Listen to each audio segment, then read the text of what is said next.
Patricia Johnson, the instructor, for asking me to come to speak tonight. Thank you, Patricia Johnson. Dare to dream.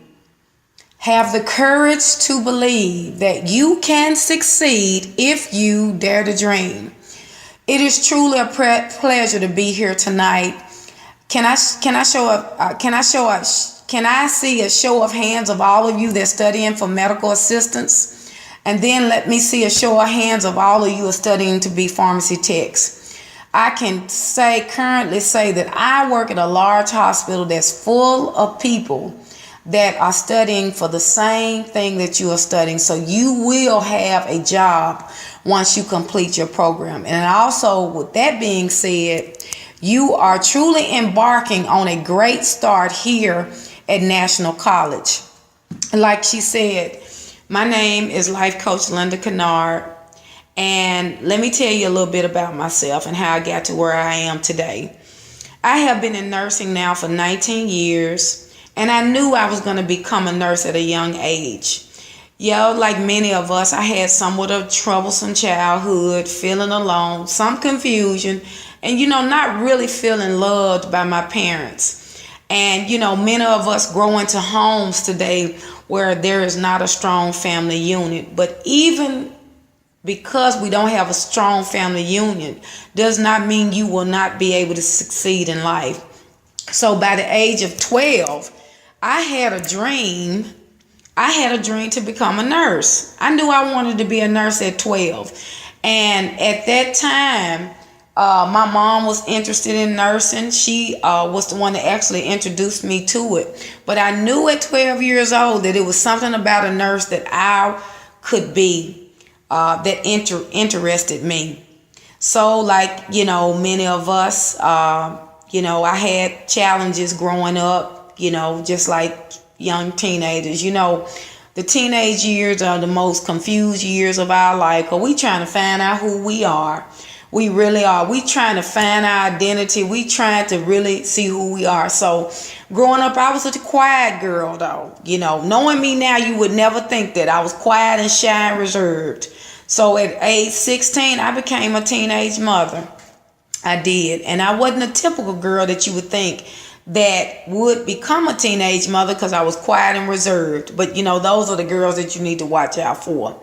So even at 16, becoming pregnant, I never lost hope of my dream of becoming a nurse. I never lost the hope of a dream of becoming a nurse. I always dared to dream. During my pregnancy, my mother and my father was very supportive of me. They ensured that I finished school and graduated, and I thank them for that. For many of you that are aspiring to finish school and to go and to accomplish your dreams, it's real important that you do have a family support and someone to support you. And I pray that each of you currently have someone in your life to support you during your journey. So I graduated from high school at 18 years old. I got married to my kids, my son's father, the same year, 1989. And 2 years later, I had my second child, a girl.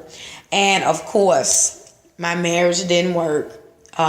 Me and my husband, he didn't want the same things that I wanted. I wanted to make something out of myself, and he was out doing his thing.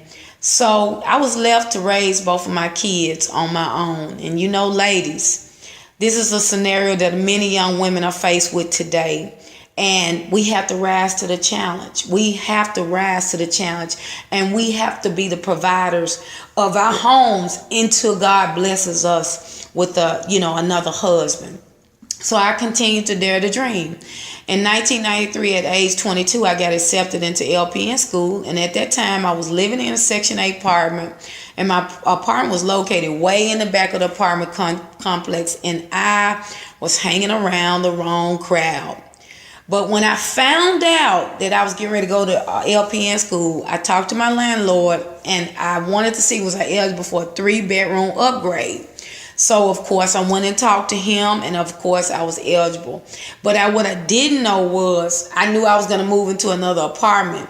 I was way in the back, but I got moved way in the front, like the very front. So I got moved way away from the crowd of people that I was from, because I was truly determined. So when you're truly determined to be successful, your crowd will be very small.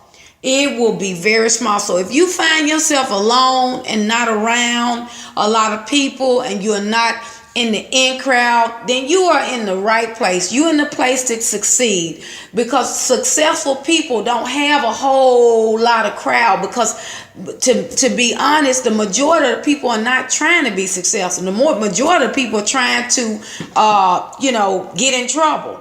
So I continue to dare to dream. I continued LPN school for 12 months, graduated in 1994 with honors. I moved out of Section 8 that same year and bought me a nice sports car. I didn't stop there. I started going back to school part-time in a couple of years, working on courses toward my RN. So I worked full-time and went to school part-time.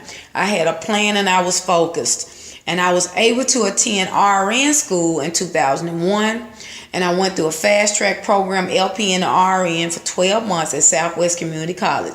I graduated in 2002 as an RN at age 31. My life has not been the same since, and I have been able to provide for my family. I am here today because I dared to dream.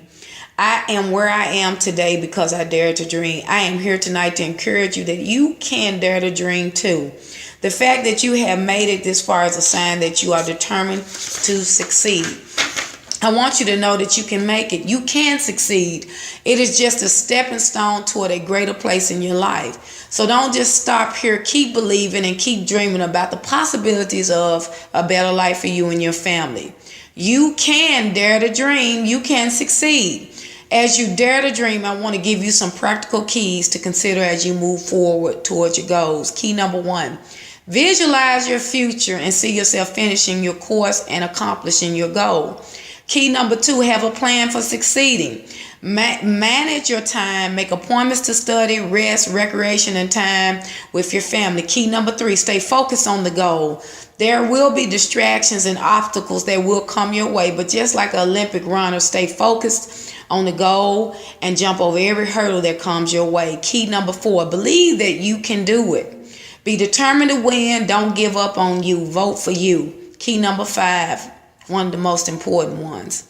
Stay grounded in your faith. Stay connected to God in prayer, and He will carry you to the finish line.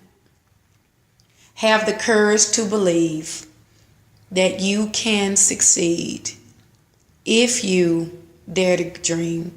God bless you. Thank you for having me tonight.